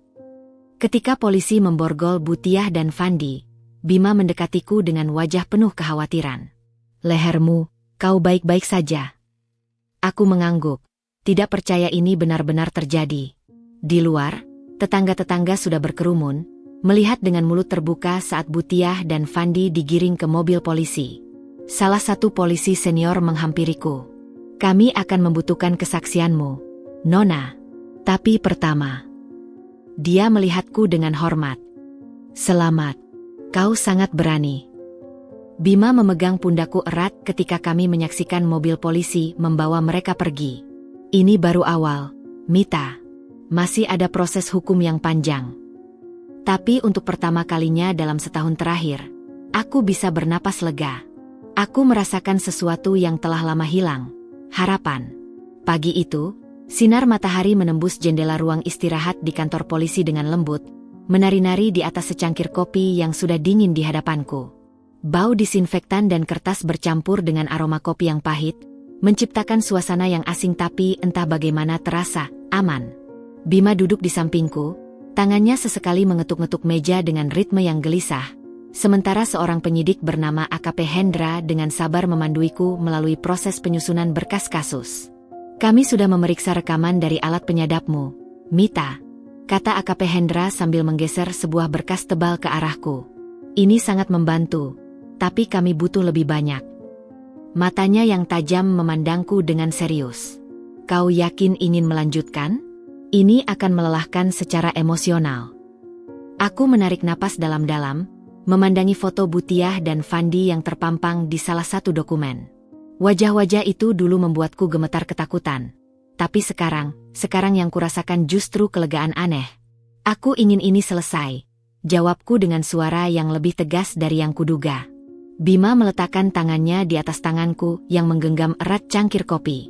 Kami akan menemani setiap langkahnya, bisiknya, dan untuk pertama kalinya sejak semuanya dimulai, aku benar-benar percaya pada kata-kata itu. Proses hukum ternyata jauh lebih melelahkan daripada yang kubayangkan. Hari demi hari dihabiskan untuk menceritakan kembali setiap detail kekejaman yang kualami. Dari hari pertama Butiah memaksaku bekerja, hingga malam-malam panjang ketika aku menangis sendiri di kamar mandi, mencoba menggosok kulitku yang terasa kotor. Setiap kata yang keluar dari mulutku seperti mengoyak luka lama. Tapi anehnya, semakin sering kuceritakan, semakin ringan bebannya. 1 bulan setelah penangkapan Butiah dan Fandi, Bima membawaku ke sebuah ruang sidang kecil untuk persiapan persidangan. Ruangan itu sunyi. Hanya ada kami berdua dan seorang panitera yang sedang memeriksa dokumen. Ini akan menjadi tempat di mana keadilan untukmu ditegakkan, Mita, kata Bima sambil memandangku dengan mata yang berkilat aneh. Tapi sebelum itu, dia mengeluarkan sebuah amplop coklat dari tasnya. Kami menemukan ini di brankas Fandi. Dengan tangan gemetar, kuambil amplop itu. Di dalamnya ada surat wasiat ayah, yang asli. Kata-katanya tertulis jelas di atas kertas yang sudah menguning. Segala harta dan asuransi jiwa atas namaku menjadi hak anakku, Mita Suryani, sepenuhnya. Tidak seorang pun berhak mengambilnya, termasuk istriku, Tiah Ratnasari. Tetesan air mata jatuh di atas kertas itu, membasahi tanda tangan ayah yang sudah kukenal sejak kecil. Selama ini Butiah menyembunyikannya. Menipuku. Menipu hukum. Kami juga menemukan dokumen pengalihan aset ilegal. Lanjut Bima dengan suara pelan. Rumahmu, deposito ayah, bahkan polis asuransi, semuanya dialihkan dengan surat palsu. Aku menutup mata, mencoba menenangkan gemuruh di kepalaku. Tapi ketika kubuka lagi, yang kulihat bukan lagi ruang sidang yang menyeramkan. Yang kulihat adalah akhir dari semua mimpi buruk ini. Kapan sidang pertamanya? Tanyaku, suaraku jauh lebih tenang dari yang kuduga. Besok, jawab Bima sambil tersenyum kecil. Dan kau tidak perlu hadir jika tidak kuat. Aku menggeleng, memandangi surat wasiat ayah sekali lagi sebelum melipatnya dengan hati-hati. Aku akan datang. Aku ingin melihat wajah Butiah ketika dia tahu aku menang. Matahari sore menerangi jalan ketika kami keluar dari gedung pengadilan. Langit biru cerah, seolah ikut merayakan sesuatu. Bima memandangiku lama sebelum akhirnya berkata, ada satu tempat yang ingin kutunjukkan padamu. Mobilnya membawaku ke sebuah rumah sakit jiwa di pinggir kota. Aku mengerutkan kening, bingung, sampai Bima menjelaskan, Fandi mencoba kabur tadi pagi. Tergelincir dari tangga dan kepalanya terbentur keras. Dokter bilang dia akan tetap hidup, tapi mungkin tidak akan pernah berpikir jernih lagi. Kami berdiri di balik kaca ruang observasi, menyaksikan Fandi yang dulu begitu perkasa kini hanya bisa duduk termangu. Air liur menetes dari mulutnya yang terus mengoceh tidak karuan. Dan Butiah? Tanyaku. Bima tersenyum. Dia akan menghadapi persidangan besok. Tanpa Fandi. Tanpa uang.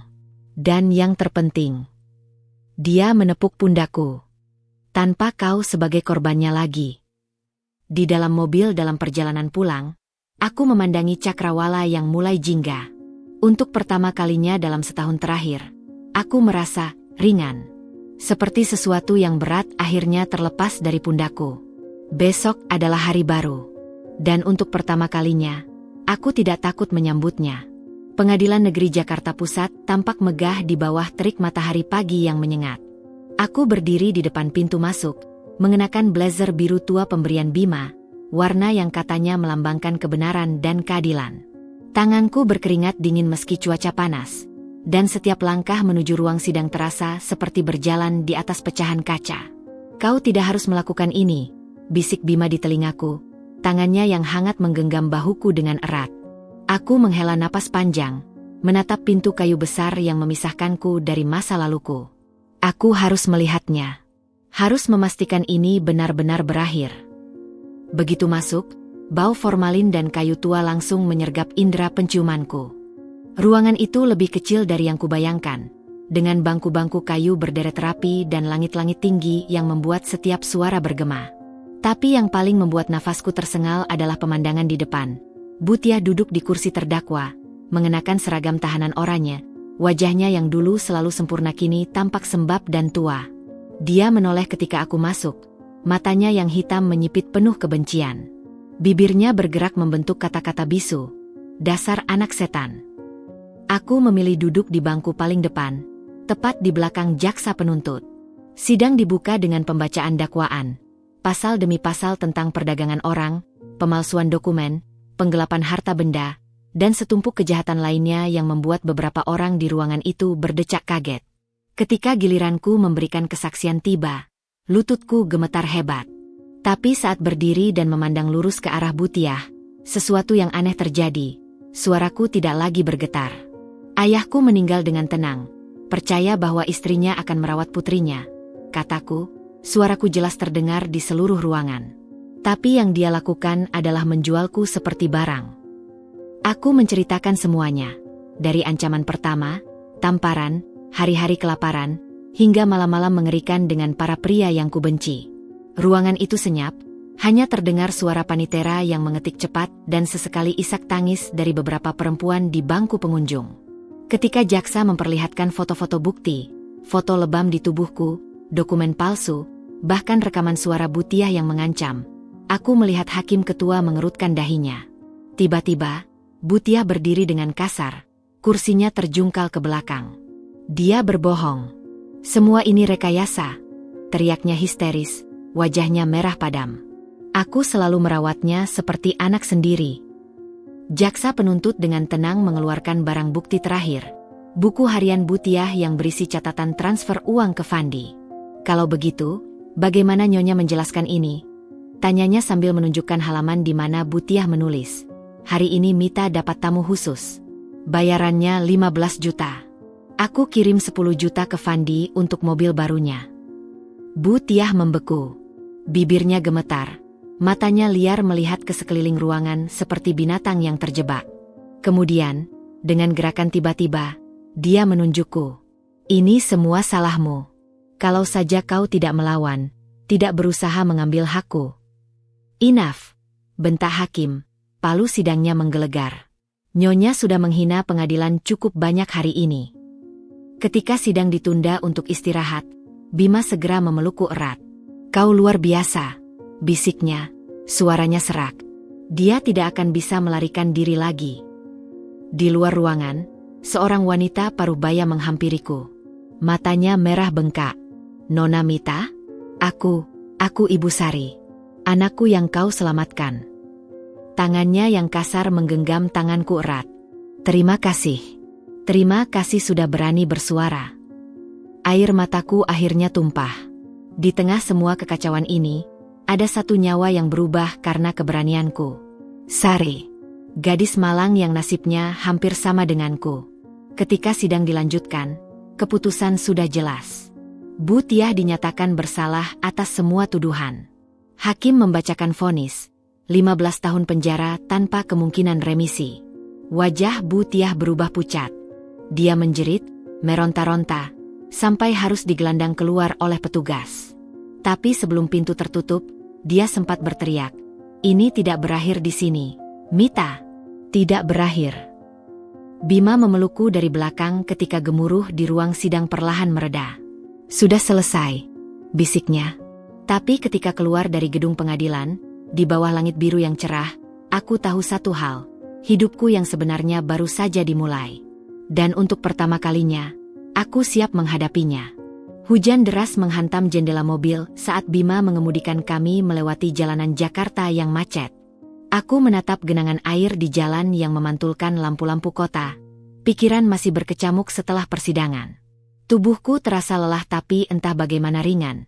Seperti baru melepaskan beban yang kupikul selama setahun terakhir. Kau yakin ingin melakukan ini sekarang? Tanya Bima sambil menyalakan penghangat kursi. Udara di dalam mobil terasa lembab dan hangat.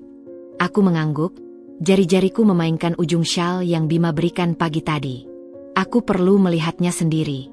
Perlu memastikan dia tidak akan pernah bisa menyakiti siapapun lagi. Rumah sakit jiwa Dharma Graha tampak suram di balik tirai hujan. Bangunan putih tinggi dengan jeruji besi di setiap jendela itu berdiri seperti benteng yang terisolasi dari dunia luar. Setelah melewati beberapa pemeriksaan keamanan, seorang perawat bernama Pak Arif memandu kami melalui lorong panjang yang baunya campuran antara desinfektan dan sesuatu yang lebih tajam, bau ketakutan dan kegilaan. Kondisinya tidak membaik, bisik Pak Arif sambil berjalan. Dia masih mengalami episode halusinasi berat, mengira dirinya masih menjadi raja, seperti dulu. Ketika pintu bangsal terbuka, bau obat-obatan dan keringat basi langsung menusuk hidungku. Di sudut ruangan, di belakang jeruji besi kecil, seorang pria kurus dengan rambut acak-acakan duduk terpaku di tempat tidurnya. Fandi. Aku hampir tidak mengenalinya. Pria yang dulu bertubuh kekar dan selalu tampak sempurna itu, kini hanya bayangan dari dirinya sendiri. Pipinya cekung, mata merah dan berair. Bibirnya terus bergerak mengucapkan sesuatu yang tidak terdengar. Tangannya yang dulu kuat sekarang gemetar tak terkendali. Jari-jarinya yang kotor mencakar-cakar lengan sendiri sampai berdarah. Dia seperti ini sejak kecelakaan di penjara. Jelas Pak Arif dengan suara datar. Cedera otak parah. Kadang sadar, tapi lebih sering tidak. Aku melangkah lebih dekat, jantung berdebar kencang. Tiba-tiba, seperti merasakan kehadiranku, Fandi mengangkat kepala. Matanya yang keruh menatap kosong ke arahku sebelum tiba-tiba melebar. "Dedia di sini," teriaknya tiba-tiba, suaranya parau dan penuh ketakutan. "Dia datang untukku. Lihat, di belakangmu." Tubuhnya meringkuk di sudut tempat tidur. Tangan menutupi kepala seperti anak kecil ketakutan. Aku berbalik, tapi tentu saja tidak ada apa-apa di belakangku. Hanya dinding kosong dan jendela berjeruji yang diguyur hujan. "Siapa yang dia lihat?" tanyaku pada Pak Arif. Perawat itu menghela napas. "Kami tidak pernah tahu. Kadang dia berteriak nama Tiah, kadang nama-nama perempuan lain." Matanya penuh makna. Mungkin arwah dari masa lalunya yang datang menuntut balas. Fandi kini menggigil tak terkendali. Air liur menetes dari mulutnya yang terus mengoceh tentang bayangan-bayangan dan darah di tangannya. Aku memandangnya lama, menunggu rasa puas yang kukira akan datang saat melihat penyiksaku menderita. Tapi yang kurasakan justru hampa. "Sudah cukup," bisikku pada Bima. "Aku sudah melihat semua yang perlu kulihat." Ketika kami berbalik untuk pergi, tiba-tiba Fandi menjerit keras. Suaranya memenuhi seluruh bangsal. "Mita! Mita, tolong aku!" Tangannya yang kurus meraih-raih ke arahku melalui jeruji. "Mereka akan membunuhku. Aku minta maaf. Aku minta maaf." Bima menarik lenganku dengan lembut. "Kita bisa pergi sekarang," katanya dengan suara tegas. Di luar, hujan sudah berubah menjadi gerimis. Aku menarik napas dalam-dalam, menghirup udara segar yang bersih dari bau rumah sakit. "Kau baik-baik saja?" tanya Bima sambil membukakan pintu mobil untukku. Aku memandang wajahnya yang penuh perhatian, lalu ke arah rumah sakit jiwa yang suram di belakang kami. Tiba-tiba aku tersadar, Fandi sudah mendapatkan hukumannya. Bukan di penjara, tapi di dalam pikirannya sendiri yang telah menjadi neraka pribadi. "Ya," jawabku sambil tersenyum kecil. "Aku baik-baik saja." Mobil melaju meninggalkan tempat itu, membawaku menjauh dari hantu-hantu masa laluku. Dan untuk pertama kalinya, aku merasa benar-benar bebas.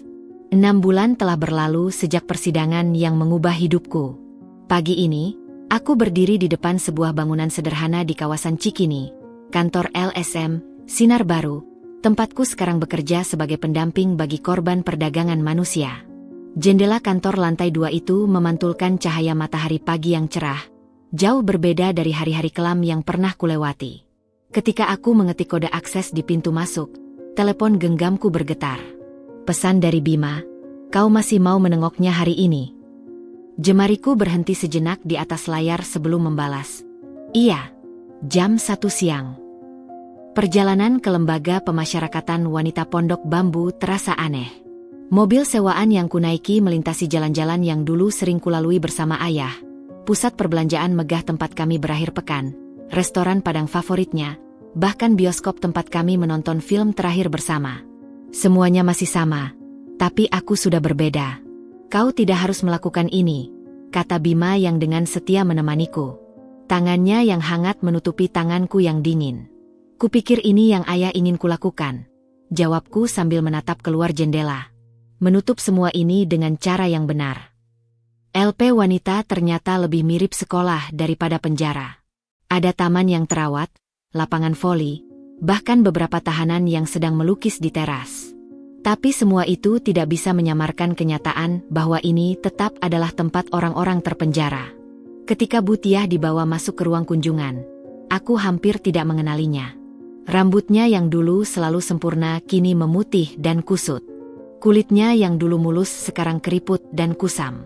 Tapi yang paling mencolok adalah matanya.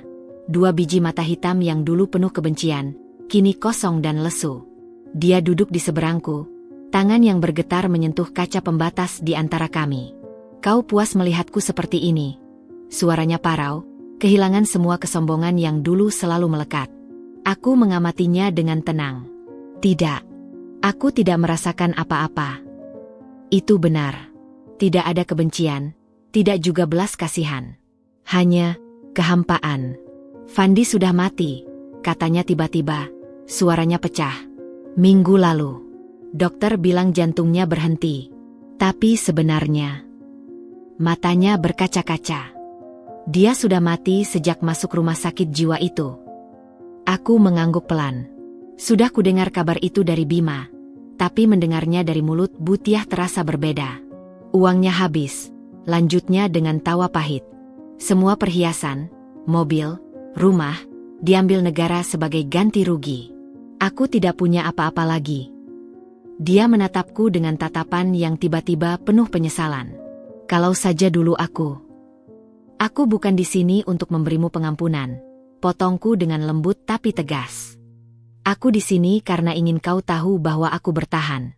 Bahwa aku tidak hanya bertahan, tapi juga membantu perempuan lain seperti kita. Butiah menunduk. Air matanya jatuh di atas tangan kurusnya yang penuh urat. Ayahmu akan bangga padamu, bisiknya. Nama ayah menyentuh sesuatu di dalam diriku. Dia tidak pernah membencimu, Bu. Sampai akhir. Ketika bel tanda waktu kunjungan habis berbunyi, Butiah berdiri dengan susah payah. Aku punya sesuatu untukmu, katanya sambil meraba saku seragam tahanannya. Sebuah surat kecil dilipat rapi diselipkan melalui celah kaca. Baca ketika kau sudah di luar. Di mobil, dengan tangan gemetar, kubuka lipatan kertas yang sudah usang itu. Isinya hanya beberapa baris tulisan tangan yang tidak rapi. Mita, asuransi jiwa ayahmu. Masih ada yang tersisa di deposito rahasia Bank Sentral. Nomor rekening dan kuncinya ada di balik foto pernikahan kami. Aku minta maaf.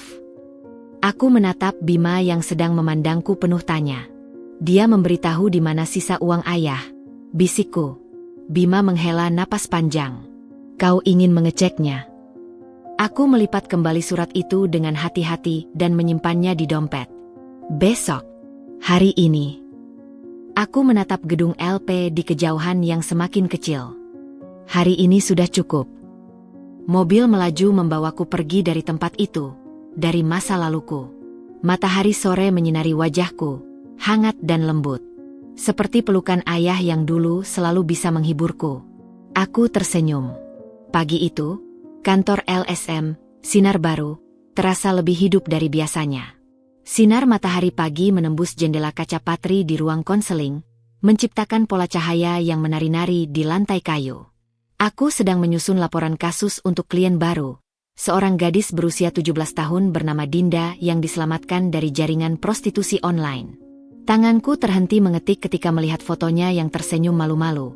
Matanya yang masih penuh trauma tapi mulai bersinar harapan mengingatkanku pada diriku sendiri setahun yang lalu. Rapat tim 5 menit lagi. Mita, seru Sari dari balik pintu. Suaranya yang dulu gemetar penuh ketakutan kini penuh semangat. Gadis yang pernah kuselamatkan dari cengkeraman Fandi itu sekarang menjadi asistenku di LSM. Wajahnya yang dulu pucat kini bersemu merah muda oleh kehidupan baru. Rapat pagi itu membahas persiapan workshop pemberdayaan perempuan korban kekerasan. Ketika giliranku berbicara tiba, aku berdiri dengan percaya diri, suatu hal yang mustahil kulakukan setahun lalu. Kami sudah mendapatkan izin dari 3 sekolah di Jakarta Selatan untuk program edukasi dini tentang perdagangan orang, ujarku sambil menunjuk grafik di layar. Dan dengan dana dari donatur baru, kita bisa membuka shelter kedua di daerah Depok. Melihat anggukan bangga dari para kolega, dadaku terasa hangat. Ini bukan sekadar pekerjaan, ini adalah panggilan. Setiap perempuan yang kami selamatkan, setiap kasus yang kami tangani, adalah tamparan untuk Butiah dan semua orang seperti dia. Sore harinya, aku menemani Dinda untuk sesi konseling pertama. Gadis kecil itu duduk meringkuk di sofa, tangannya mencengkeram bantal kecil seperti tameng.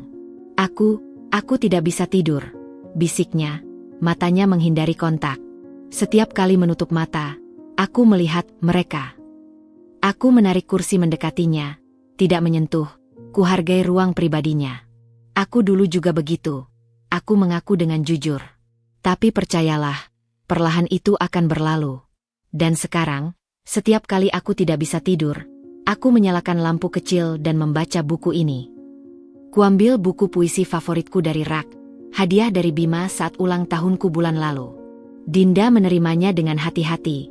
Jarinya yang kurus membuka halaman pertama. "Kamu benar-benar dulu seperti aku?" tanyanya penuh keraguan. "Lebih buruk," jawabku sambil tersenyum. "Aku bahkan tidak berani keluar kamar selama berminggu-minggu." Mata Dinda membesar. "Tapi sekarang kamu, keren banget. Kayak superhero." Tertawa kecil meluncur dari bibirku. Superhero. Ayah dulu sering memanggilku begitu saat aku kecil. Ketika sesi berakhir dan Dinda sudah pulang dengan pekerjaan rumah, menulis satu hal yang membuatnya tersenyum hari itu, Bima muncul di pintu kantorku dengan 2 cangkir coklat panas. "Untuk superhero," katanya sambil menyodorkan salah satunya, matanya berbinar penuh humor. "Kauplah coklat itu." Aromanya yang manis mengingatkanku pada masa kecil. "Dengar-dengar, kasus kita jadi bahan studi di Fakultas Hukum UI," kataku sambil menyeruput minuman itu. Bima mengangguk, duduk di depanku. "Kau telah mengubah banyak hal, Mita. Tidak hanya untuk dirimu sendiri." Mataku tertarik pada bingkai foto di mejaku, gambar diriku bersama ayah di pantai saat aku kecil. Wajahnya yang penuh kebahagiaan seolah berkata, "Ayah selalu tahu kau akan menjadi pahlawan." "Besok aku ada janji dengan notaris untuk membicarakan pembentukan yayasan atas nama ayah," kataku, jemari menyentuh bingkai foto itu. "Untuk membantu lebih banyak perempuan seperti Dinda." Bima tersenyum, tangannya yang hangat menutupi tanganku. "Dia akan bangga padamu." Di luar jendela, langit Jakarta berwarna jingga keemasan, menandakan hari yang akan berakhir. Tapi bagiku, ini bukan akhir, ini awal yang indah. Ruangan notaris itu dingin, terlalu dingin. AC bekerja terlalu keras meski di luar hujan gerimis membasahi jalanan menteng. Aku duduk di kursi kulit hitam yang keras, jari-jariku tak henti memainkan ujung syal biru tua. Hadiah dari Bima saat aku lulus ujian sertifikasi konselor bulan lalu. Di depanku, segunung dokumen tersusun rapi di atas meja kayu mahoni yang mengilat. "Jadi, Ibu Mita setuju dengan semua poin ini?" tanya notaris Wijaya sambil menunjuk klausul pendirian Yayasan Cahaya Surya, nama yang kuambil dari nama ayahku. Aku mengangguk mantap. "Ya. Dan saya ingin memastikan 70% aset pribadi saya yang berasal dari warisan ayah dialokasikan untuk program rehabilitasi korban perdagangan manusia." Bima yang duduk di sampingku menyentuh lenganku pelan. "Kamu yakin? Itu hampir seluruh hartamu." Mataku tertuju pada foto di dompet. Ayah tersenyum dengan latar belakang matahari terbenam. Ayah tidak pernah menginginkan aku menjadi kaya. Dia hanya ingin aku bahagia. Kuserahkan dokumen tambahan pada notaris. Dan inilah yang membuatku bahagia.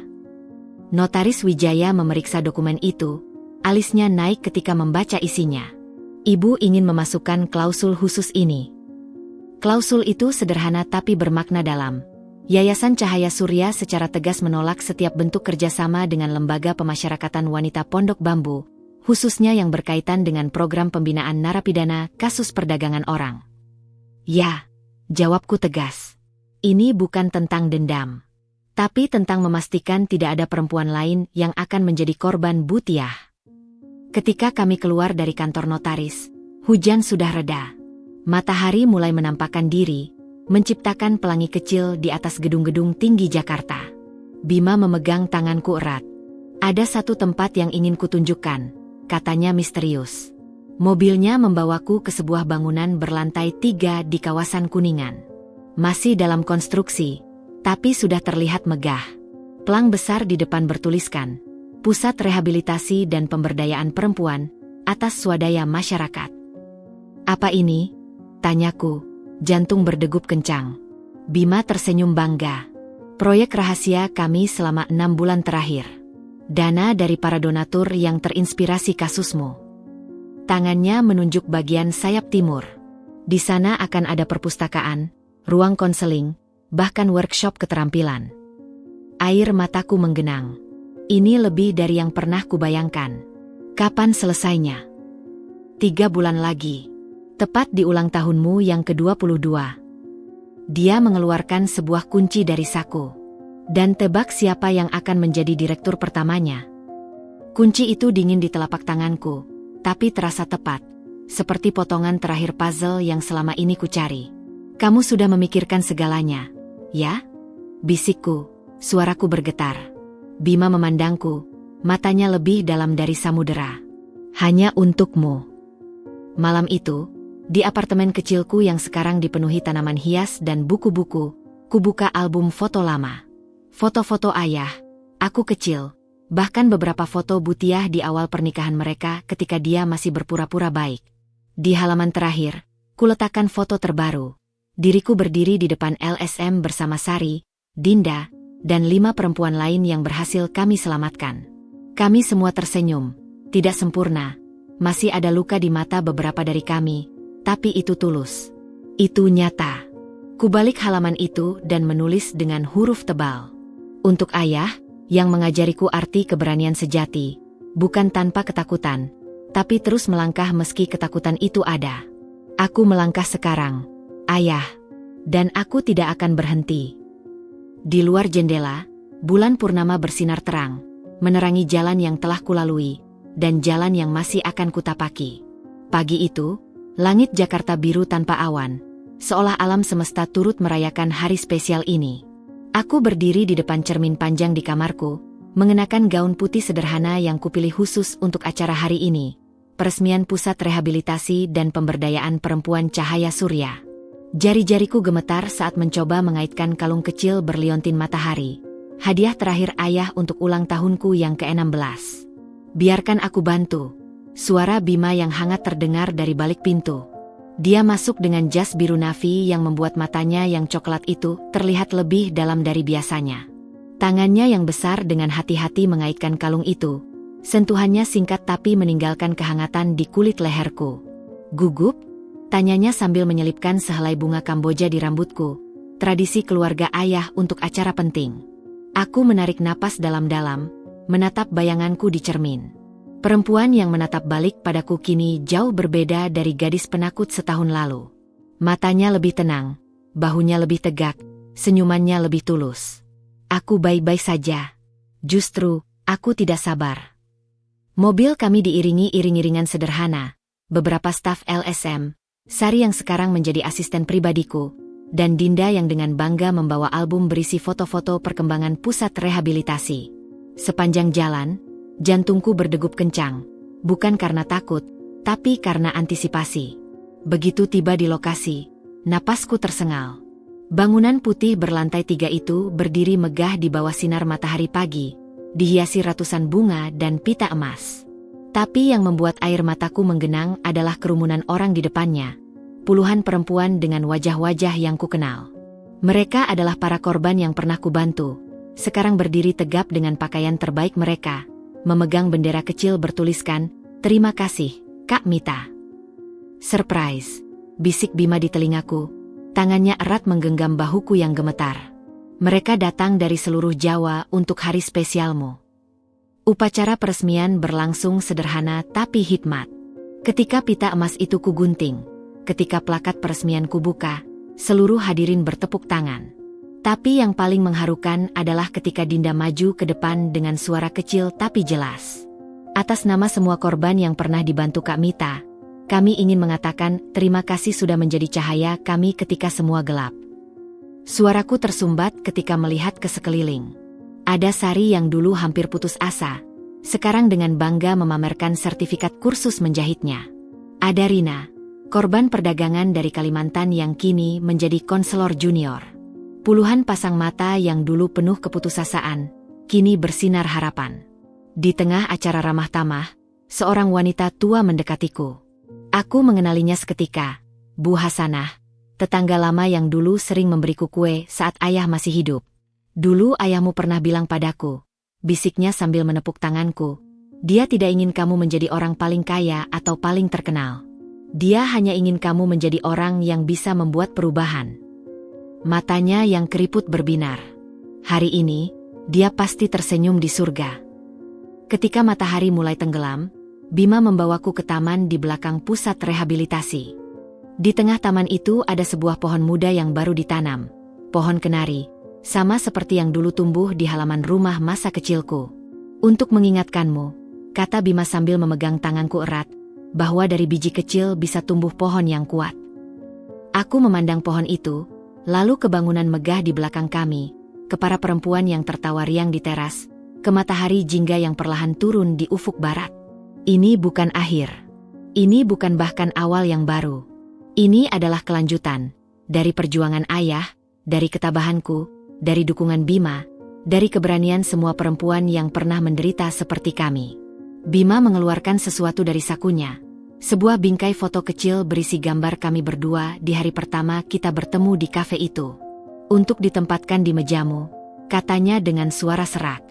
Agar kita tidak pernah lupa dari mana kita mulai. Aku menerimanya, menyimpannya dekat dengan hati. Tidak perlu banyak kata. Semua sudah terasa lengkap. Malam itu, ketika bintang-bintang mulai bermunculan di langit Jakarta, aku berdiri di balkon kamarku, memandangi pusat rehabilitasi yang diterangi lampu-lampu kecil seperti kunang-kunang. Dari sini, suara tawa dan musik masih terdengar samar. Para perempuan itu merayakan kebebasan mereka, kebahagiaan mereka, hidup mereka yang kedua. Dan aku merayakan sesuatu yang lebih sederhana tapi lebih mendalam. Diriku sendiri. Mita yang utuh. Mita yang bebas.